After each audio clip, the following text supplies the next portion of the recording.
Rajshahi college আয়োজিত রবীন্দ্র নজরুল জন্মজয়ন্তী উপলক্ষে আজকের এই অনুষ্ঠানে আমাদের সম্মানিত অধ্যক্ষ sir professor doctor Mohammad Ibrahim Ali, সম্মানিত উপাধ্যক্ষ স্যার প্রফেসর আবু মোহাম্মদ ইউনুস আলী সহ আমাদের আজকে এই অনুষ্ঠানে আমার শ্রদ্ধেয় শিক্ষক, যাকে দেখে আমি শিক্ষক হওয়ার স্বপ্ন দেখেছিলাম, সেই ডক্টর শিখা সরকার ম্যাডাম, আজকে তিনি সম্মানিত অধ্যক্ষ নিউ গভর্নমেন্ট ডিগ্রি কলেজ। আজকে আমাদের অনুষ্ঠানে তিনি মুখ্য আলোচক। আর উপস্থিত আছেন সম্মানিত শিক্ষক পরিষদের সম্পাদক professor doctor Mohammad Habibur Rahman sir,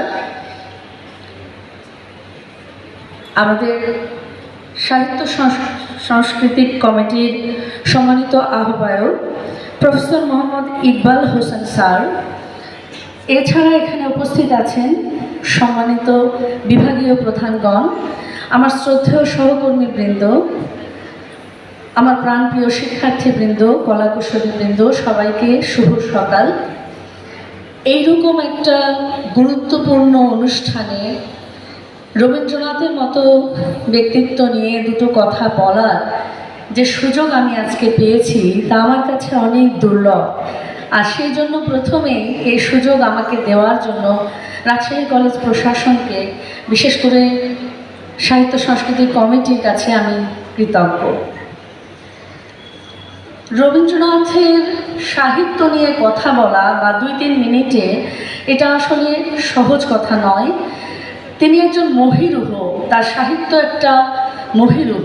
তার কয়টি শাখা বা কোন শাখায় কতটি পাতা, এ বিস্তারিত আলোচনা সম্ভব নয়। আমি শুধুমাত্র আজকে রবীন্দ্রনাথের কবিতা নিয়ে কিছু কথা বলবো, কবিতার কাছাকাছি থাকার কারণেই। রবীন্দ্রনাথ প্রথম তার খাতায় লিখেছিলেন, তিনি ঈশ্বরচন্দ্র বিদ্যাসাগরের বর্ণপরিচয়ের সেই প্রথম লাইনটি জল পড়ে পাতা নড়ে, সেটার সাথে মিলিয়ে তিনি লিখলেন পাগলা হাতি মাথা নাড়ে। সেই ছোট্ট শিশু রবীন্দ্রনাথ তখন কতটুকু বুঝেছিলেন জানি না, কিন্তু জল পড়ে পাতা নড়ে, পাগলা হাতি মাথা নাড়ে, এটি কিন্তু অস্তিত্ববাদের কথা বলে। যা ঘটছে সেটাই ঘটছে। What ever exists, it exists, it exists because it exist. জল পড়ছে তাই পাতা নড়ছে। জীবনকে যদি সহজভাবে দেখা যায়, তাহলে জীবনের গভীর দুঃখ বোধ, শোক থেকে উত্তরণ পাওয়া যায় বলে রবীন্দ্রনাথের সাহিত্যে আমরা দেখতে পাই। রবীন্দ্রনাথের সাহিত্যে শিশু মন নিয়ে রবীন্দ্রনাথ অনেক কাজ করেছেন। শিশুর মনের বিস্তর চিন্তা। শিশু হঠাৎ করে বড় হয়ে যেতে চায়, সে বড়দের মতো সব কিছু একদিনে পেয়ে যেতে চায়। বাবার মতো স্মার্টফোন থাকবে, মায়ের মতো হ্যান্ডব্যাগ থাকবে, আমি মেকআপ করবো কবে, মায়ের মতো কবে শপিংয়ে যাব নিজে, এইরকম স্বপ্ন যেমন আজকের শিশুরা দেখছে, রবীন্দ্র সাহিত্যে রবীন্দ্রনাথ কিন্তু তখনই বলে গেছেন, সেই এখন তো বড় হইনি আমি, ছোট আছি ছেলে মানুষ বলে, দাদার চেয়ে অনেক মস্ত বড় হব, বড় হয়ে বাবার মতো হলে।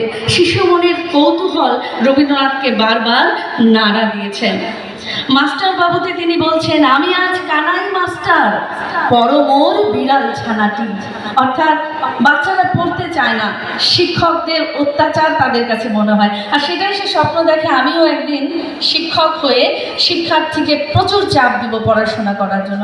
এই যে শিশু মন নিয়ে কাজ, এটা কিন্তু যুগব্যাপী এখনও একই রকম থেকে গেছে। শিক্ষার্থীরা চায় যে আমি শিক্ষক হলে একদিন দেখিয়ে দিতাম কিভাবে বাড়ির হোমওয়ার্ক দিতে হয়। বীরপুরুষ কবিতাতে আমরা দেখতে পাই, শিশু মন সবসময় নিজেকে বীরত্বের জায়গায় দেখতে চায়। তাদের ইগোসেন্ট্রিসিটি অনেক সময় হাই সেলফ এস্টিমে পরিণত হয়। তখন তারা শিশু মন বলে ওঠে, আমি আছি, ভয় কেন মা করো। মাকে বাঁচাবে ছোট্ট শিশু, যে মায়ের কোলে বসে এখনো আদর নেয় মায়ের, সে স্বপ্ন দেখে সে বড় হয়ে মাকে বিপদ মুক্ত করবে। আবার সেই যে শিশুর ইমাজিনেশন, সেখানেই থেমে থাকেননি রবীন্দ্রনাথ। ইমাজিনেশনকে বাস্তবতা বা রিয়ালিটিতে তিনি ফিরিয়ে আনলেন। শিশু বুঝতে পারলেন রোজ ঘটে যাহা তাহা, এমন কেন সত্যি হয় না আহা। বাস্তবে কত কিছুই তো ঘটে, আমার ইচ্ছাগুলো কবে পূর্ণ হবে, কেন এরকম হয় না। শিশু মন নিয়ে এই ধরনের কাজের বাইরে আরও এক ধরনের কাজ রবীন্দ্রনাথের কাজে আমরা পাই, সেটি হচ্ছে শিশুর মেন্টাল অ্যাটাচমেন্ট। ফ্রয়েডিয়ান তত্ত্বও দুর্বল হয়ে যায় যখন আমরা দেখি দেবতার গ্রাস কবিতা। সেখানে শিশুটি তার মায়ের কাছে নয়, মাসির কাছে মানুষ হয়। এবং যখন কবিতার শেষে আমরা দেখতে পাই সমাজপতিদের নির্দেশে নৌকা থেকে এই শিশুটিকে নিক্ষেপ করা হচ্ছে সমুদ্রে, তখন সে শেষবার ডুবে যাওয়ার মুহূর্তে মায়ের নাম কিন্তু নেয়নি। সে বলেছে, মাসি মাসি মাসি। তাহলে মায়ের সাথে জন্মদাত্রী হিসেবে যে সম্পর্ক, তার থেকেও অনেক বড় হয়ে ওঠে শিশুর মেন্টাল অ্যাটাচমেন্ট কার কাছে। খিদে লাগলে কে তাকে খেতে দিচ্ছে, তার শখটা কে পূরণ করছে। তাই তখনই রবীন্দ্রনাথ বুঝেছিলেন মা হতে হলে শুধু জন্ম দিলে চলবে না, শিশুর প্রতিটি ইচ্ছা অনিচ্ছাকে বুঝতে জানতে হবে। উচ্চবিত্ত ঘরে জন্ম রবীন্দ্রনাথের, কিন্তু তারপরও তিনি কিন্তু চার দেয়ালের মধ্যে ছিলেন না সীমাবদ্ধ। তিনি জীবনকে দেখেছেন কাজ থেকে যতটা সম্ভব। খাজনা আদায়ের কাজে বিভিন্ন জায়গায় তিনি গিয়েছেন, বিভিন্ন শ্রেণী পেশার মানুষকে তিনি দেখেছেন। আমরা যেমন পূজার সাজ নামে কবিতাটিতে দেখতে পাই, দুই ছেলে মধু বিধু, দরিদ্র বাবা তাদের সামান্য জামা কাপড় পুজোয় এনে দিলে এক ভাইয়ের পছন্দ হলেও আরেক ভাইয়ের সেই সামান্য ছিটের কাপড় কিন্তু পছন্দ হয় না। তখন সেই নিম্ন মধ্যবিত্ত মা যে নৈতিক শিক্ষা দিয়ে গেলেন তা রবীন্দ্রনাথেরই কথা। মা বলছেন, কেন কাঁদো মিছে মিছি, গরিব যে তোমাদের বাপ, তবু দেখো বহু ক্লেশে তোমাদের ভালোবেসে সাধ্য মতো এনেছেন কিনে, সে জিনিস অনাদরে ফেলিলি ধুলির পরে, এই শিক্ষা হলো এতদিনে। এই মধ্যবিত্তীয় সংসার জীবন কিন্তু এখনো একই রকম থেকে গেছে। এরপর রবীন্দ্র সাহিত্যে নারী, এটা নিয়ে আমি খুব অল্প কথা বলবো, কারণ রবীন্দ্র সাহিত্যে নারী নিয়ে এত বেশি আলোচনা হয়েছে, তার কাছে আমার এই আলোচনা জায়গা পাবে না। খুব গভীর বিষয় এটা, একেবারে গভীর জীবন দর্শন এখানে লাগে, অতটা হয়তো আমার নেই। তারপরে যতটুকু রবীন্দ্রনাথ চেয়েছিলেন নারীরা তাদের শুধুমাত্র দেখানো রূপ নয়, তাদের ভিতরের রূপ প্রকাশ করবে, তাদের কর্মদক্ষতাকে তাদের পরিচয় হিসেবে তৈরি করবে। তাই চিত্রাঙ্গদায় আমরা দেখতে পাই রূপ দিয়ে নয়, কর্মদক্ষতা দিয়ে, বীরত্ব দিয়ে চিত্রাঙ্গদা কিন্তু সত্যিকারের অর্জুনের হৃদয় জয় করতে পেরেছিল। আর তখনই কিন্তু মদন দেব বললেন, তাই হোক, তবে তাই হোক, মায়া ছেড়ে দিক পথ, ধ্রুবের আসুক জয় রথ। অর্থাৎ উপরের মায়া বা মেকআপ বা শো আপ নয়, সত্য যা তাই বের হয়ে আসুক। এখানে আমরা কিন্তু সেই truth is beauty, beauty is ট্রুথের মতো বিষয়টাকে অনুধাবন করতে পারি, যে সত্যিকার অর্থে যা সত্য সেটাই প্রকৃত সৌন্দর্য বহন করে। তাই নারীদেরকে অবশ্যই তাদের কাজের মধ্য দিয়ে তাদের পরিচয়কে সুপ্রতিষ্ঠিত করতে হবে। রবীন্দ্র সাহিত্যের পুরুষের কথায় যদি আসি, পুরুষ নিয়ে গবেষণা কম হয়েছে, কিন্তু রবীন্দ্রনাথ পুরুষ নিয়ে যে কাজগুলো করে গেছেন সেখানে জায়গা আছে গবেষণা। তিনি বলেছেন পুরুষ মাত্রই যে খারাপ তা কিন্তু নয়, অনেক সময় তারা জীবনের জটিল দুর্ভেদ্য অভিজ্ঞতা সম্পর্কে জানেই না। পুরুষ যেটাকে সামনে দেখে সেটাকেই বিশ্বাস করে ফেলে, যা তাদের ইচ্ছা সেটা নিয়ে তারা কিছুক্ষণ ভাবে, খুব গভীরে ভাবার ক্ষমতা অনেক সময় পুরুষ দেখায় না। এটাও সত্য, এটাও সত্যিকারের কথা। তাই মানসিক কাব্যে আমরা পুরুষের উক্তিতে, নারীর উক্তিতে স্ত্রী যাদের প্রেমের পর্যায়ে শেষে বিয়ের সংসার, সেই স্ত্রী যখন অভিযোগ করছে, তোমার তো এখন অনেক কাজ, আমার দিকে সময় দেওয়ার তোমার সময় নাই, এক সময় আমি ছিলাম তোমার তোমার সব কিছু সর্বত্র। এখন আমি তোমার ক্ষুদ্র গৃহকোণে পড়ে থাকি, তোমার সময়ই নেই আমাকে দেখার। পুরুষের উক্তিতে তার উত্তর রবীন্দ্রনাথ দিলেন পুরুষের হয়ে। রবীন্দ্রনাথ বলছেন, যেদিন সে প্রথম দেখিল সে তখনও প্রথম যৌবন, তখন কে জানি কারে, কে জানি তো আপনারে, কে জানি তো সংসারের বিচিত্র ব্যাপার। ধুলি সেও ভালো লাগে খেলাবার তরে, এ জগতে তোমারে ছাড়া ছিল না তোমারে বাড়া, তোমারে ছাড়াও আজ আছে চরাচর।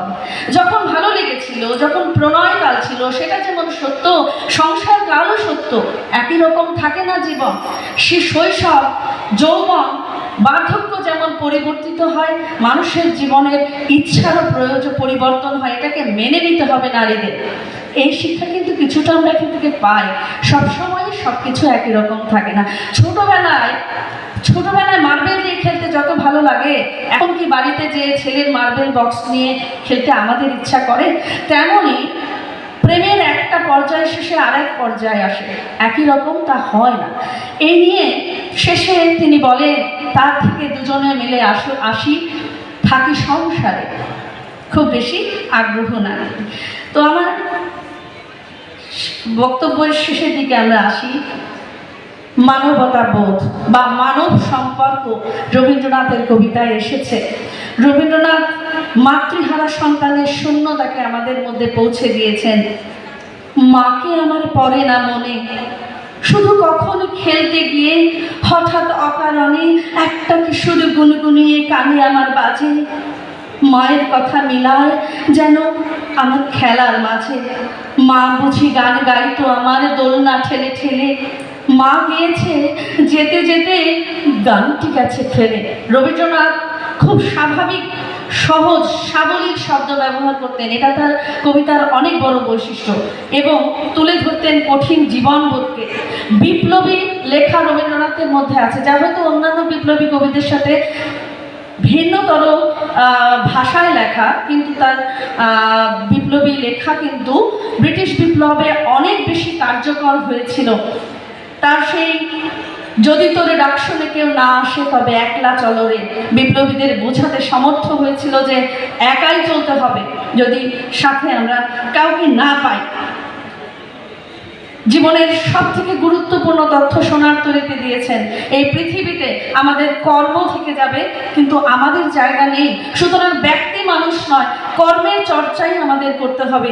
তাই তিনি বললেন, ঠাঁই নাই, ঠাঁই নাই ছোট সে তরি, আমার সোনার ধানে গিয়েছে ভরি।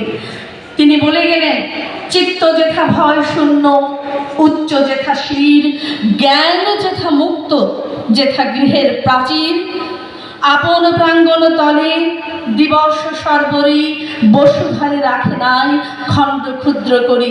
এটি তিনি গীতাঞ্জলির কারণে নিজে ট্রান্সলেট করলেন এবং বিখ্যাত হলো গোটা বিশ্বব্যাপী।